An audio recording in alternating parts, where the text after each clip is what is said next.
The following program contains recorded allegations of sexual abuse that some viewers may find disturbing. So hot, that place, and so sexy. You just get crazy thoughts there.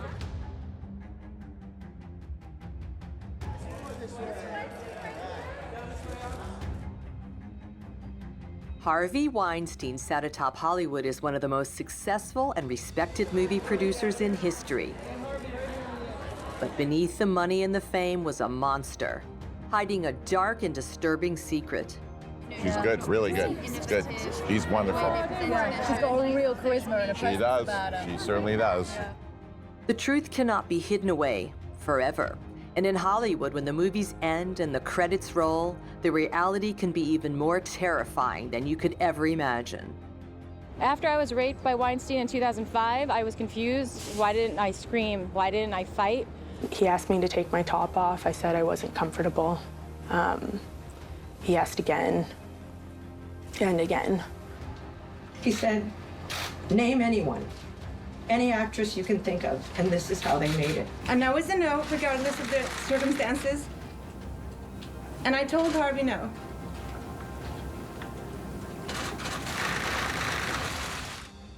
After decades of torment and secrecy, his victims are finally getting justice. The court would hear the disturbing accounts of Jessica Mann and Miriam Haley, two individuals who have lived with the shame they have been made to feel responsible for. We are living in an age when women are no longer willing to suffer in silence. They are going to be courageous. They are going to be empowered, not just in New York, not just in the United States, but I'm feeling it many places around the world. Women are going to speak out and demand justice from those who are sexually preying on them. I can only hope that whatever sentence the court sees fit is long enough for Harvey Weinstein to acknowledge what he's done and to be truly sorry. I wondered, sir, could you tell me, do you believe all of those women are lying? Do you believe they're lying, sir? Thank you very much. The verdict is in. Justice is being served, and this is only the beginning of the reckoning.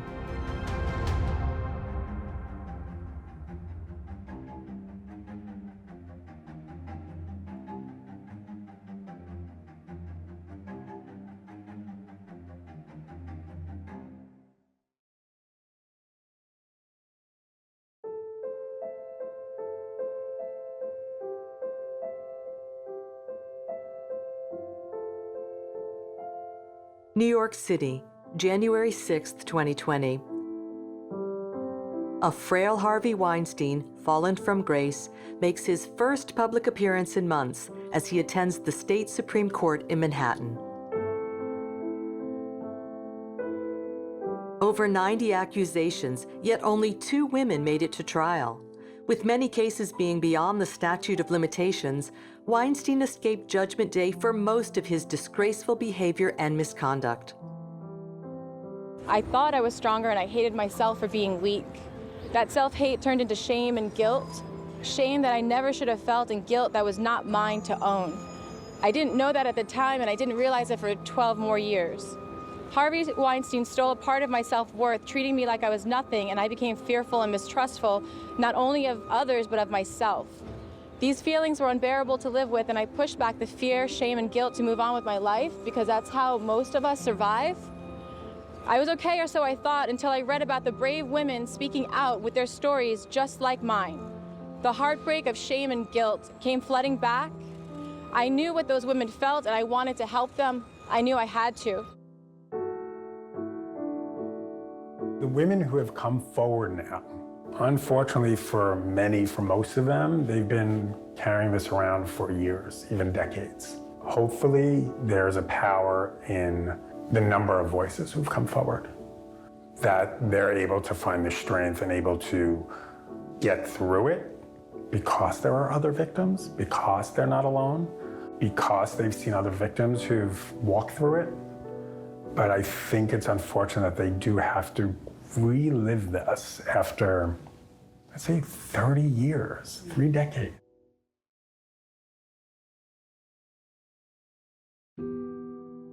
New York City, 1979. Two brothers, having successfully built a concert promotion business, decide to gamble on a new business venture together. They set up a small independent film distribution company called Miramax. Harvey thinks that he was in an alternate reality, actually. He thinks he's going to wake up and this is not the real thing. In just a few short years, Miramax would grow to become one of the biggest players in the entertainment industry, and Harvey and Bob Weinstein would become household names.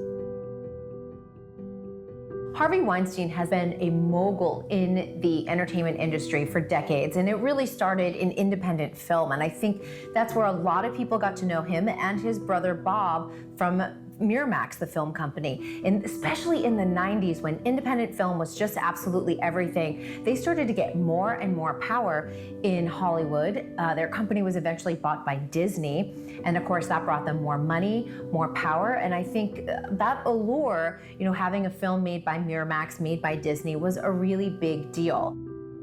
Harvey Weinstein was someone, he was this kid from Queens, New York, him and his brother. They started off as concert promoters. Harvey always had his plan in place. He wanted to be a huge Hollywood player, and he became that. Miramax became especially known for their Oscar pushes for films. They were the studio that if you wanted to hold up that golden statue at the end of the season, that you should go to. So they had countless hits, including Pulp Fiction, Shakespeare in Love, and through those, they allowed their actors and actresses to say thank you to the Academy. I'm one of those kids from Brooklyn and Queens who used to watch the Oscars and root and cheer and had dreams.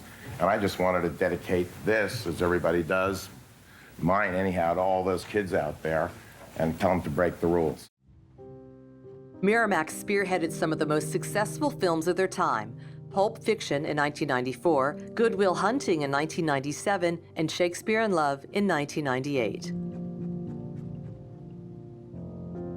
Their might in the industry was evidential, recognized in their countless Oscars and accolades. Harvey was never liked.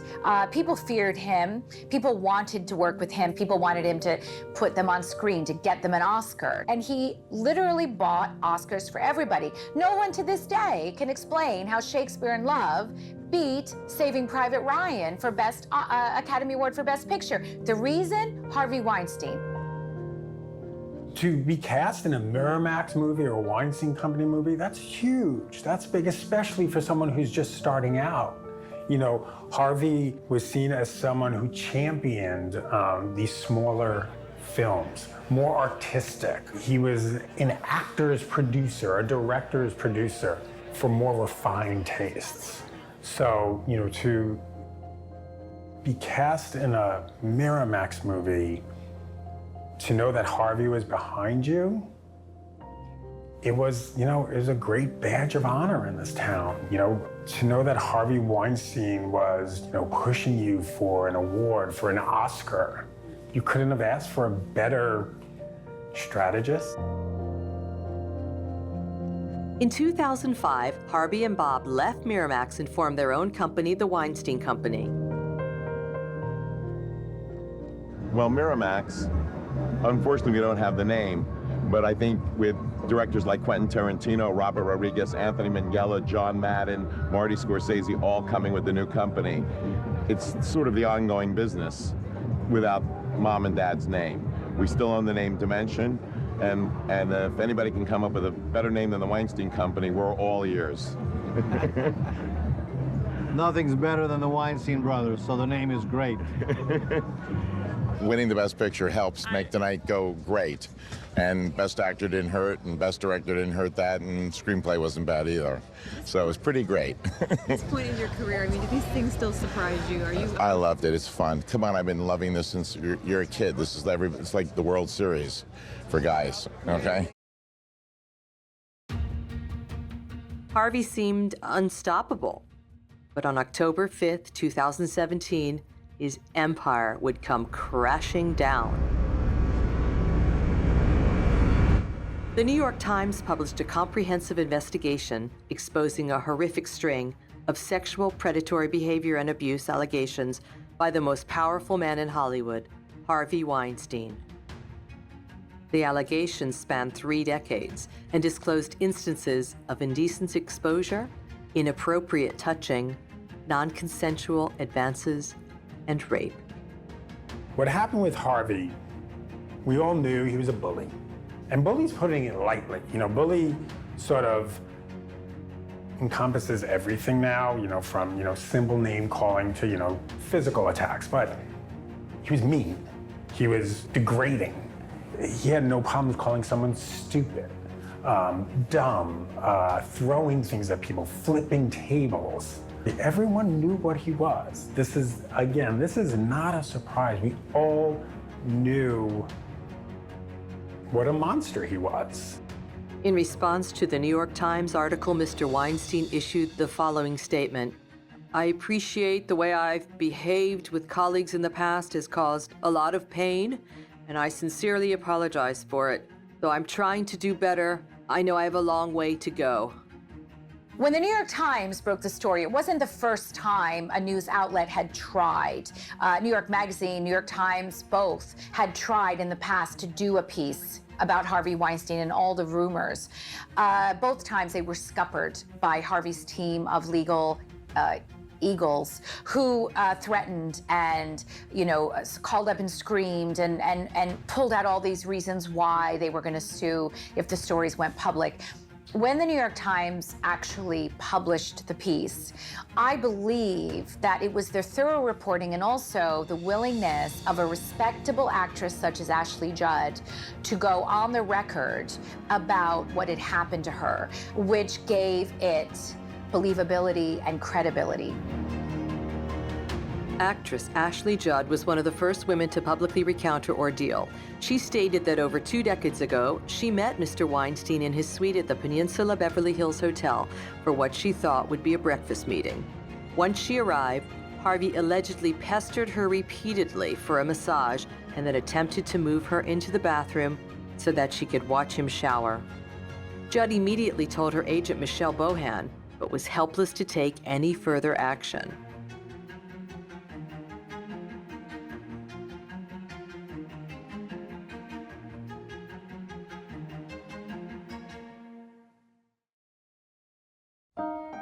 I first heard the name Zelda as Harvey's assistant about 10 years ago, way before this happened. She had signed an NDA, but she was a friend of a friend, and I had heard through that friend that some very unpalatable things had happened during her time at Miramax, which is why she left. She was not happy, and she was disturbed by a lot of it. And then, of course, you know, you fast forward to the scandal breaking, and Zelda very bravely decided to come forward against the terms of her NDA and speak her truth. And I think what I found most insightful about what Zelda had to say was to try and explain how this happened. You know, everybody can read about this and think, well, why did they go in his hotel room and why did they allow themselves to get in this position? And you can judge and criticize. But what Zelda explained was, look, Harvey regularly did meetings in his hotel room. He had a suite. He always had a suite. So there was a living room. So male and female industry players went up to his room until he took meetings there. Male directors, male agents, they sat in the suite and they took meetings. So for Ashley Judd to go up to his hotel suite was not her doing anything that other people and men hadn't done previously. Harvey took meetings in his room. There is no place for a gagging order, a non-disclosure agreement around inappropriate, potentially criminal behavior. I mean, it's unethical and immoral on every level. Zelda also went on to kind of explain that the position he was in, how much power he had, how attractive that was. People wanted his attention. People wanted to take meetings with him. People wanted to be around him. He used, abused, and manipulated this power, but it's undeniable that he had that power. The reason he was able to get away with so much of this is because people were afraid to turn him down. Harvey wants to see you in his hotel suite. Of course you're thinking, maybe I can get a job. Maybe he'll cast me in his next movie.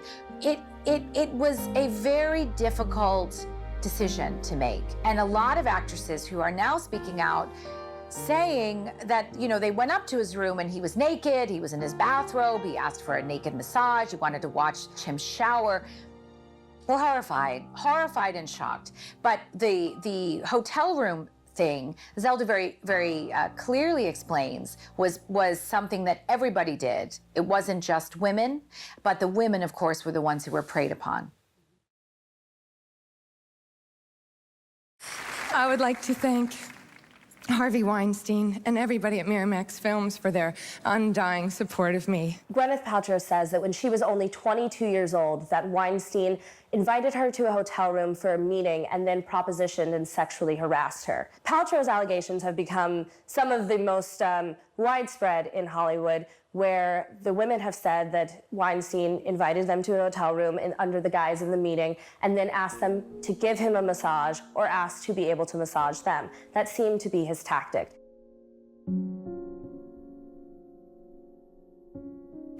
I remember Harvey afterwards rolling over onto his back saying, "Don't you feel we're so much closer to each other now?" To which I replied, "No."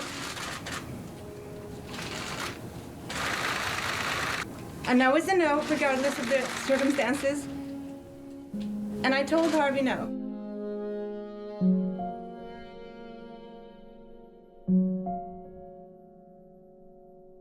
I wanted to show people everywhere that you could cut off the head of power and not just bite at the ankles. I wanted to show that we can topple monsters and giants. Because behind the scenes, they're just bullies, just like bullies on a schoolyard. And we know how to deal with bullies in school, but it doesn't seem to. Once we get into the adult world, we let it happen. But it's really the complicity machine. It's everybody around that made it okay, and it's not okay.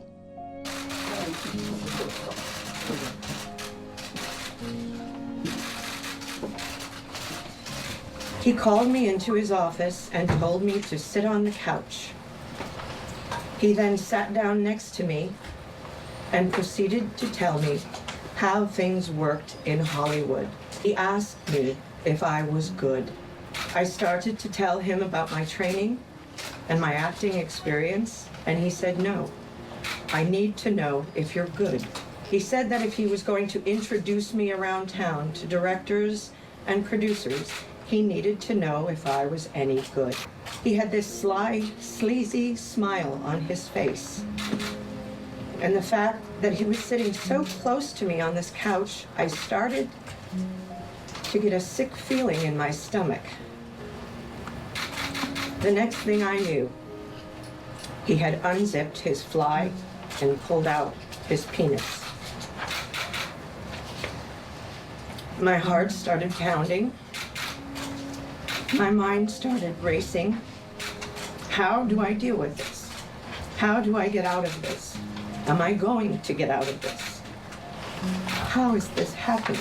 He then grabbed my hand and pulled me towards him and forced my hand onto his penis and held it there.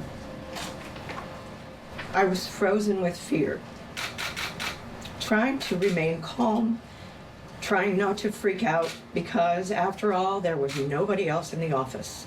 I pulled my hand away as casually as possible.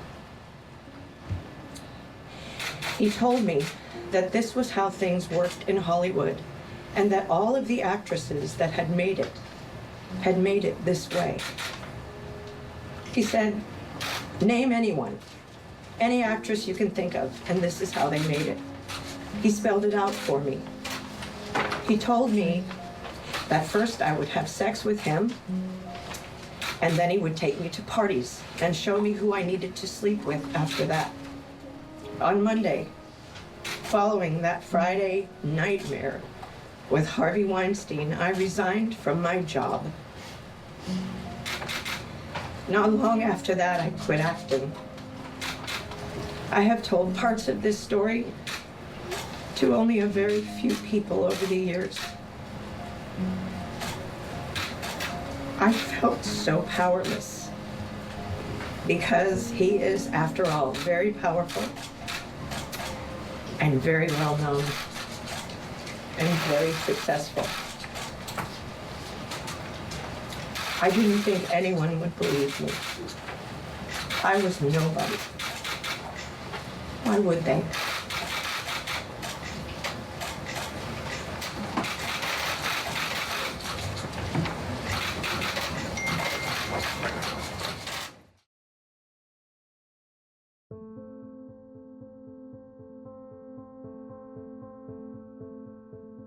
I had kind of created a safeguard of how I could avoid those situations, and I never was in a hotel room with him alone again. There's a lot of shame around that experience, and then you ask yourself, why did I work for this person after that? Why didn't I see it in the way that the world has seen it now when it happened? I think that the secrecy around it is probably a big part of that. And there are days that I feel really angry and upset, and times when, you know, you feel that that person really is a monster and they deserve whatever is coming to them. But it's also not that, I've found that it's not that helpful for me in terms of my healing and understanding to feel that anger. It doesn't do anything to serve me. In Hollywood, whenever there's a scandal, everybody talks about redemption and rehab. It kind of goes in that order. They beg for forgiveness and they go to rehab, whether it's for sex, because they got caught cheating, whether it's for drugs, because they got caught doing cocaine, whether it's for whatever it is. They ask for forgiveness and they immediately check into rehab. We saw Harvey Weinstein do the same thing. He gets called out as a rapist, sexual predator, and the next thing you know, he's checking himself into sex rehab. Now, I loved what Emma Thompson said when she sat down with Emily Matalis, the journalist, and said, you know, it's not about sex addiction. That's a different thing. This is about being a sexual predator. And she really very nicely drew the distinction, I think, because it's one thing to kind of try and borrow someone else's disease or illness in order to make your bad behavior seem more palatable. Celebrities time and time again use rehab as a way to redeem themselves in the eyes of the public. It's not acceptable. They need to own up and take responsibility for what they've done. In the case of Harvey Weinstein, initially it looked like he really thought he was going to get away with a quick fix. Go to rehab, it'll blow over. His wife was standing by him. He hired a very powerful top lawyer who was Lisa Bloom, who was famous for representing women. And I think he thought he had it locked down. If you look at his initial statement, he sort of throws out vague accusations against the women who'd come forward. He sort of implies Ashley Judd is mentally ill. He denies ever doing anything that was non-consensual. And I think he thinks he's got it covered. And it wasn't until 5 days later when all the floodgates opened that I think he realized that dozens and dozens and dozens of women started speaking out, that actually there was no way he was going to be able to contain the situation.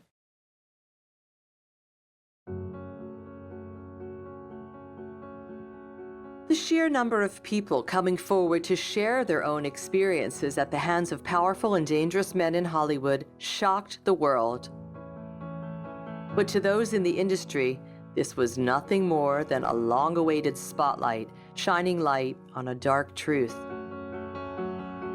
The Hollywood casting couch has been around for as long as they've been making movies. This is a dynamic where you have a lot of very powerful men and a lot of very young, beautiful women, and it just has naturally evolved into a very dark and ugly predatory arrangement. Going back all the way to kind of the big studio heads who wielded unprecedented power in Hollywood, these men preyed very frequently on young ingenue starlet actresses. And in fact, one Hollywood mogul even had an office next to his main office where he would, quote, audition starlets every day between 4 and 4:30 p.m. And everybody knew what audition meant. You have very famous stories of young actresses like Shirley Temple, who had an MGM producer expose himself to her when she was just 12 years old. Stories about Louis B. Mayer, who was running the big Hollywood studio at the time, who was basically feeling up Judy Garland every time she would come in. She was a young singer-actress, and he would put his hand on her breasts and say, this is where you sing from, this is how you sing, and he just used it as an excuse to molest her. The stories that have long been a part of Hollywood folklore are dark and ugly, but it's only now, I think, in recent times that people are actually calling these what they are, which is sexual predation and in some cases rape. The Hollywood casting couch really is about power. And you have a lot of very powerful men who are taking advantage of that power. We see it across all industries. You see it in investment banking. You see it in any industry where there are a lot of men in positions of power and women who are not. In the years between something like 2006 and 2017, only 4% of Hollywood directors were female. And 80% of those female directors only ever got to make one movie. The balance of power in Hollywood is massively skewed in favor of men. And anytime you get a group of men that are this powerful and women who are trying to break through, there are always going to be those bad apples who use their position of power in a way to abuse women.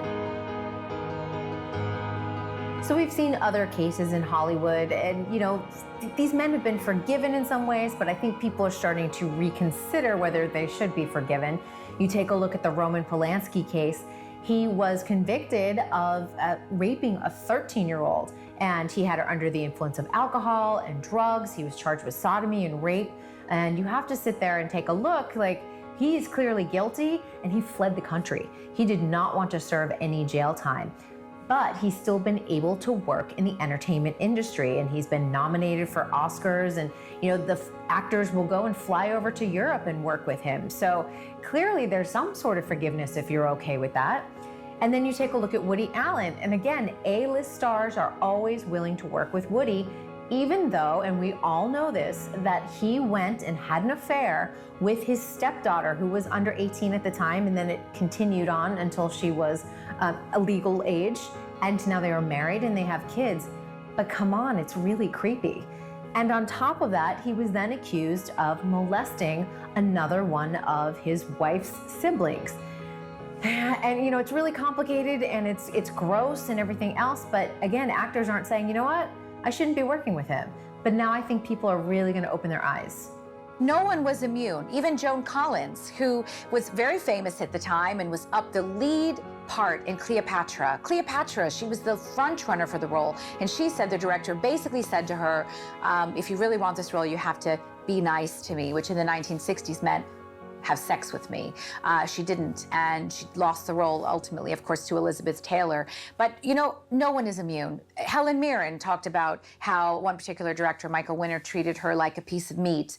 You go from the most kind of prestigious, powerful, respected leading lady to the youngest ingenue reality star starlet.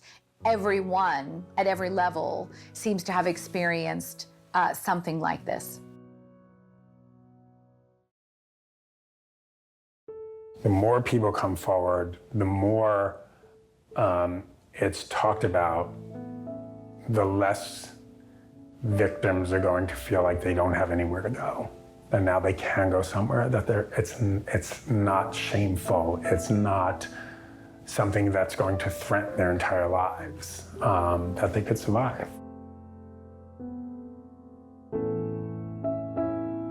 The Me Too movement has only been made possible by social media. And even though the movement began in response to the Weinstein allegations, it has become a symbol of strength and unity to all those affected by sexual abuse. So what was interesting about all of these Harvey stories was that it kind of really fueled a social media frenzy with the hashtag #MeToo. And celebrity and TV star Alyssa Milano really came forward and just started pushing the hashtag. And a lot of women just started sharing their stories and saying, this happened to me when I was a kid, this happened to me in college, this happened to me last week. And it was amazing to see that not only was it happening in Hollywood, it was happening in sports, it was happening in the tech industry, it happens in politics. It's not just limited to Los Angeles. It is happening all over the place. And I think women are starting to feel okay about sharing their stories. There's no shame. We're here to support each other. And I'm glad people are paying attention. I think what's helpful in this situation is social media has been a big player when it comes to sharing these stories. you realize that famous women and not so famous women, people from just average walks of life, have experienced the same exact thing, and realizing we're all the same. And I think it's really kind of helped everyone sort of feel better about the situation, and then now take action on how we're not going to have this happen again. And that's what we really saw when it came to that Me Too hashtag. It's life-changing. It's life-changing. And we create cultural content, and we know that we have to get our own house in order. Our representation of women and people of color and LGBTQ folks is, you know, frankly, still really poor, and there's a lot of room for improvement. And we have our 50-50 by 2020 push, which is to have 50% women, 50% men across all positions, across our entire industry, including putting women in positions of decision-making. And through our leadership, we hope that the rest of the country can continue to catch fire with this revolution of safer workspaces for everyone. My greatest fear was that it would be a flash in the pan, we'd move on to the next outrage coming from the White House. Instead, I think it really does feel like something seismic is happening in the way we look at the balance of power, and the way women are excluded from most of the areas at the decision-making level, in the government, in boardrooms, in business, in the media, and the abuses that fall from that imbalance. So that's what the correction is going to be. It's going to be very messy. Somebody said in the Time's Up group, of which I'm a part, that we're building the airplane as we're taking it out down the runway, and that's the mess of it. But I think it's a really, really valuable shift that I feel happening. And what about the backlash against yourself? Obviously, you stood up. After you made that speech to the Golden Globes, it's like if you put your head above the parapet, people are going to take aim, and it feels like that's what's happening with you now. People saying, Weinstein, she must have known. She must have known. Yes, I mean, I think I'm taking the hit for an entire group of people who worked with Harvey Weinstein. But the people, you know, what's difficult about this is that it precedes him, these abuses. And there was Roger Ailes, who ran the Fox network. There was Bill O'Reilly, who the Fox paid out $35 million in silence money to women, and in sexual harassment suits. In our country, the settlement of a sexual harassment suit is a legitimate tax deduction. It's built into the way of doing business. This is outrageous, and it is again because of the balance of power that's off. But as nobody for me, knew about these things. You didn't know about these things until now. Well, the specific, no, here's what, we know that people are jerks. We know that there's a lot of people that are assholes out there. We know there's a lot of people that utilize their position, their gravitas for something other. A lot of times it's riches, a lot of times it's just fun to be storytellers, but a lot of times it's been able to take advantage of the people who are powerless against you. That's without a doubt, that's been part and parcel. And you hear stories and you go like, we all have joined a circus here. And in that circus, there is going to be all sorts of inappropriate messages, inappropriate behavior, and sometimes downright sexual predatory aspects of it. What can come out of all of this is understanding, look, sex and flirting, or whatever you want to call it, affairs of the flesh are never going to go away. But what can go hand in hand with that is the parity that where you work actually reflects the rest of the world. That it's not one gender having control proportionally, when in fact it should be somewhere around 50-50. And when it is 50-50, I think there's going to be board members who are going to say, we are paying out millions of dollars for what exactly? And then you're going to see a difference. I think the good thing that is happening with the Harvey Weinstein situation is the fact that it is going to be a domino effect. We are going to see women finally saying, you know what? I'm not going to accept this, or I'm going to tell people about what happened to me so they can learn from that experience. And we have seen that start to happen with Kevin Spacey. We've seen allegations against even Ben Affleck. We've seen allegations against Bryan Singer, the director. And we are starting to see it's kind of like a house of cards. It just literally is starting to fall away. And this is, you know, we've heard like 5, 6, 7 stories. I think there's a lot more to come. He might be exceptional in terms of the years and the numbers of women he targeted, but this is a culture in Hollywood. It extends well beyond Harvey Weinstein. There are dozens of other Harvey Weinsteins in Hollywood. Look, for every story about Gwyneth Paltrow or Charlize Theron being sexually harassed, there are also stories about all very, very famous leading men also being harassed. A lot of them haven't come forward, so I can't name their names, but I can talk about Kevin Spacey and Anthony Rapp. Anthony Rapp is a young actor, was at the time, in particular, on stage, who worked with Kevin Spacey when Kevin Spacey, according to him, tried to seduce him. Anthony Rapp was one of the first very brave men to come forward and say, it's not just women, this happened to me. I think there are a lot of men who are straight, who are living as straight men, who have been preyed upon by other men in the industry. But because of perhaps embarrassment or confusion or not wanting to come out as having had a gay sexual experience with a man in power, it has caused a certain reluctance on their part. Perhaps they feel they have more to lose in terms of their public image to admit that they slept with a powerful male producer or director in order to get a film role. But virtually all, quite a few of our most famous leading men have been harassed as well. To check what we say, how we say it, who we say it to, is to put that in the spotlight is a good thing, you know. And as Dylan said, the times they are changing. The fact that somebody that powerful, his career has been completely ruined, and I think that's a real message to anybody who would behave like this. And I think that social media has given everybody a voice and a platform, and everyone realizes that they're not alone, and women realize that they're not alone, and that their voice matters and their voice can be heard, and that means behavior is going to change. We've seen the Bill Cosby stories. We've seen the President of the United States tell us exactly what he does. We've seen this go on and on and on. I think we have to get to the point where, and maybe this is it, maybe this is the watershed moment, where we believe women, where they feel safe that they can talk about what they're experiencing.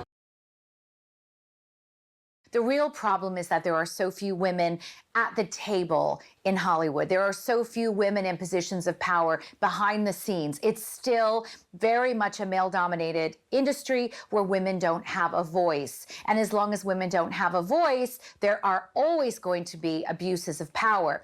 What we've seen in recent times is women have found a voice. Things like Twitter and social media give someone like Rose McGowan a massive platform in which to express herself. Prior to social media, women didn't have a way to communicate to millions what had happened to them. Outrage, fear, anxiety, complaints. They didn't have a voice. They didn't have a platform. Now everybody has a chance. Everybody has a voice. Everybody has a platform. It's an important moment and maybe a turning point. I hope it's a tipping point. The fact that all these women have been brave enough to come out and speak, and when you're not in a powerful position and the person that you're telling on, as it were, is, there can be a cost. People can be very critical. It was just disgusting, and the stories that have come out are heartbreaking. And I really commend the women who have been willing to step forward now and tell their stories. But I think it's important that we not just focus on him and whatever consequences flow from these stories about his behavior, but that we recognize this kind of behavior cannot be tolerated anywhere.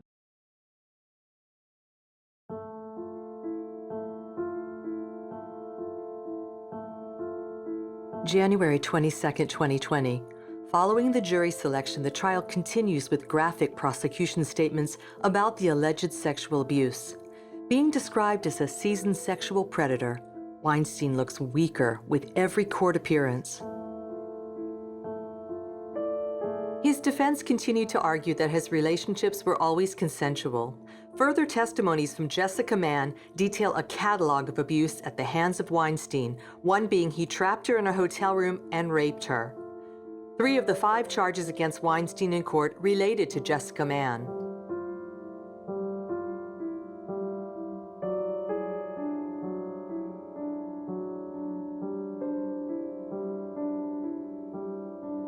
You have no idea how hard it is for them, because not only do they have to come forward, not only do they have to go through the grueling,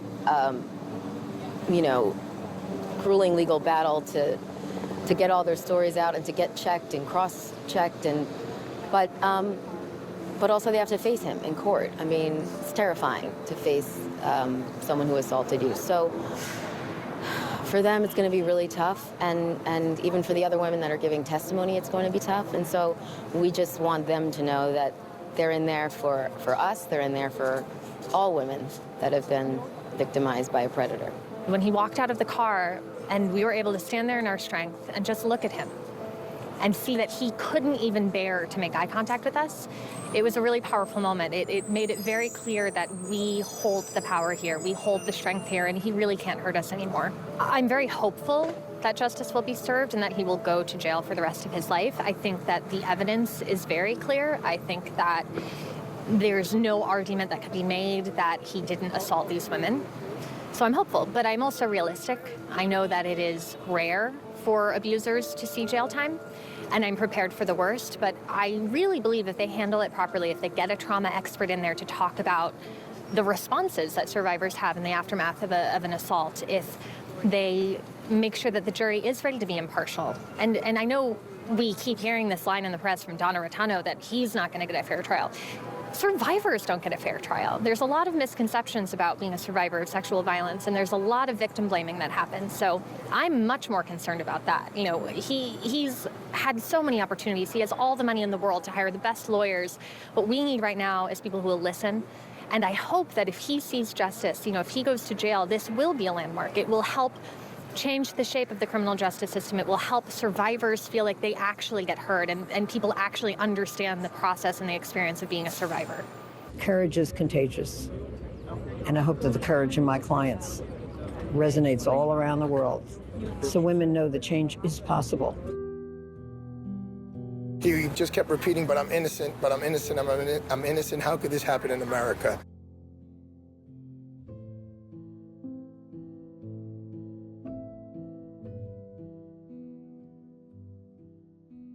As one of the silence breakers, I stand in solidarity with the brave survivors who will take the stand against Harvey Weinstein in this trial.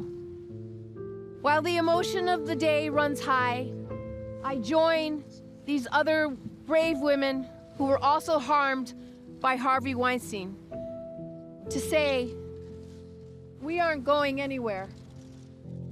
The trial means so much to so many, but it will mean the most to the brave women testifying and to all of us silence breakers. I thank those testifying for standing, not just for themselves, but for all of us who will never have even one day in court. Why is it so important for you to be here? It's important because there's over 100 women who spoke out against Harvey Weinstein. You know, he's only being brought up on charges by 2, but there's a huge group of us. So we wanted to show solidarity with those women and support them, and also show that, you know, it's not just the 2 of them. This is way bigger. I think that the fact that we've got a man this powerful to what has happened today, to see Lady Justice staring him down, it feels like a huge win already. And I can't really think of that outcome yet because I'm too hopeful. But I really pray that we will see great strides. We will continue to make strides because, you know what, we've heard the voices of women and other abused people, and we just won't be silenced anymore. And you had said that you weren't going to come today. What made you change your mind? The other survivors. I'm here for them, and I'm here for the women in court. And I am of service. That's what I was put on this earth to do, to be of service. In my own weird way, I am a volunteer. So I'm here volunteering. Thank you. Thank you. Here, Rose. Do you worry about what those who are the victims in this case are going to have to go through by being in a trial? They are going to be so traumatized by going through this trial. February 13th, 2020. Donna Rotano makes her closing statement that Weinstein has been innocent the entire time, hoping the jury will acquit him of what she deems to be questionable allegations.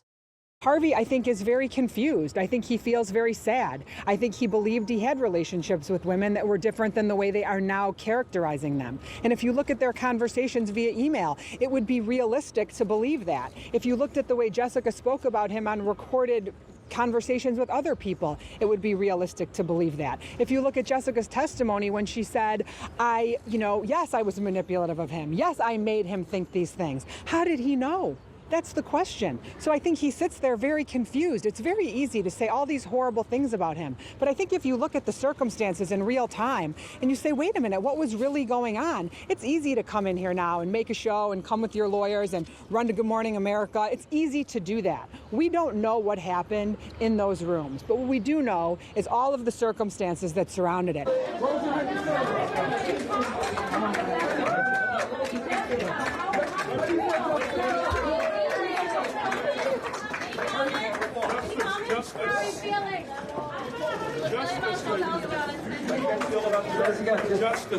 Here is just the last part of what Mimi said in her victim impact statement.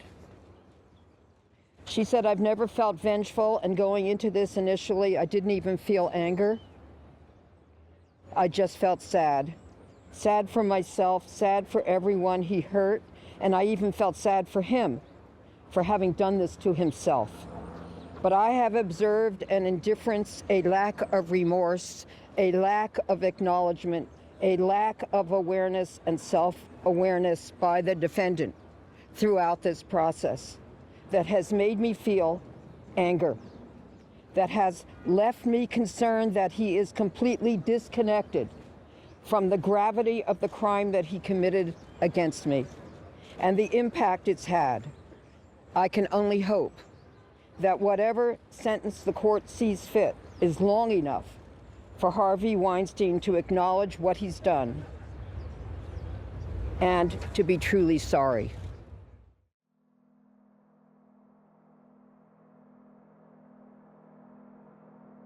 On February 18th, 2020, the jury begin deliberating. Judge Burke reminds them that to convict, they must be sure of the defendant's guilt beyond all reasonable doubt. The jury spent 5 tense days in deliberation. When they emerged, they declared Harvey Weinstein guilty.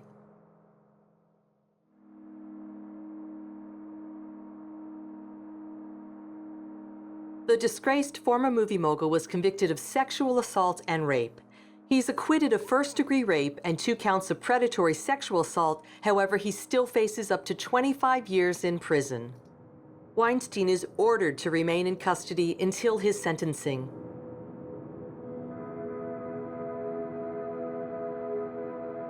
It is a new era. The Me Too movement has educated us all about how pervasive this kind of behavior it is and how unacceptable it is. And today, the jury put an exclamation point on that in the most significant way possible. Doug and I were in court as we saw Harvey Weinstein being remanded into police custody. Harvey Weinstein is exactly where he should be now, behind bars. Harvey Weinstein has hurt dozens and dozens of people by his sexual, predatory, rapist, violent behavior. And today there can be no other discussion other than Harvey Weinstein is exactly where he should be. I feel that at least this is a positive outcome, and it's like giving the right example for people to believe that right now there would not be any wrongdoing to victims that, decide to come forward with these situations. So I really feel this is a start. And from here, we have to move forward into not having this situation to happen anymore. And this is what I'm working on.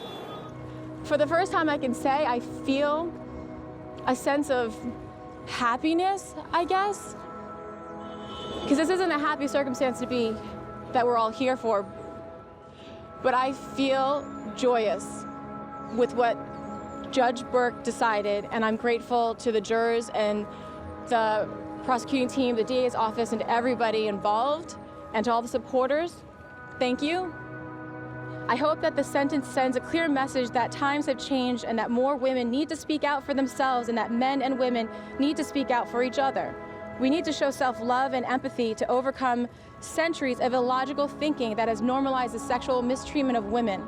This is hopefully just the beginning, and the conversation must continue, and I thank you guys for continuing the conversation. This is what justice looks like. 20 plus 3 years sentence handed down by Judge Burke this morning after compelling arguments by the prosecution and after arguments by the defense. And most importantly, after heartfelt victim impact statements, one by my client Mimi and the other by the victim Jessica. I am very proud of them. I really know what it means going through traumas and opening up scars again, but they did it for helping others, and I'm really proud of them.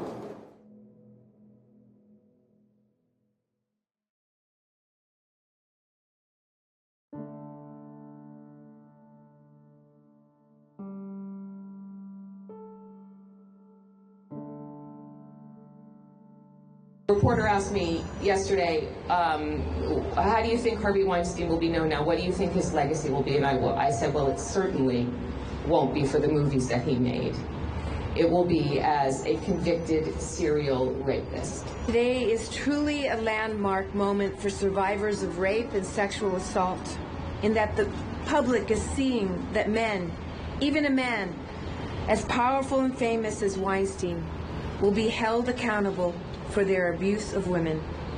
It is also a watershed moment, a historic leap for the Me Too movement that Tarana Burke began in 2006 and that took another step forward in October of 2017. When my sister survivors and I began to come forward with our stories of Weinstein's predatory behavior, now we know that if we dare to speak, there is a far greater chance we will be heard and our abusers will be punished. This is a great day, not just for all of us up here. Many of us didn't think this day would come. We were actually really nervous and holding our breath because there was a very good chance that he would walk. The fact that he hasn't shows that things are changing. This is a new day. The jury saw through all of the BS and the lies that his defense team tried to put out there. You know, his defense lawyer called the Me Too movement, it was out of control. It's run amok. It was a witch hunt. We can't just believe all women. We have to try them in a court of law. Well, they did. And the jury believed the women. Harvey, you messed with the wrong women. We will see you here in Los Angeles, where hopefully your conviction will leave you in jail for life. And to the rest of the 4% of the predators who create 91% of the problem, we are coming for you. He's convicted of a violent felony against my client. He got 20 years for criminal sexual assault of my client, Mimi. Potentially 3 years, it's not 100% clear, for rape in the third degree against Jessica, whom I do not represent. If you are a sexual predator and you are confused, all you have to do is remember this: 20 plus 3 years. And part of the consideration in handing down a sentence by a court to a person convicted of felonies is to consider the deterrent effect. So for all those who are still preying on women, who want to engage in the high risk taking of harming women, and thinking you'll get away with it, that gamble is likely not to pay off for you anymore. And if you're a high-profile figure, don't expect anything but equal justice. Don't expect more than equal justice under the law. At long last, justice has been served. No longer can the industry tolerate this kind of behavior. The truth is out, and it is being heard.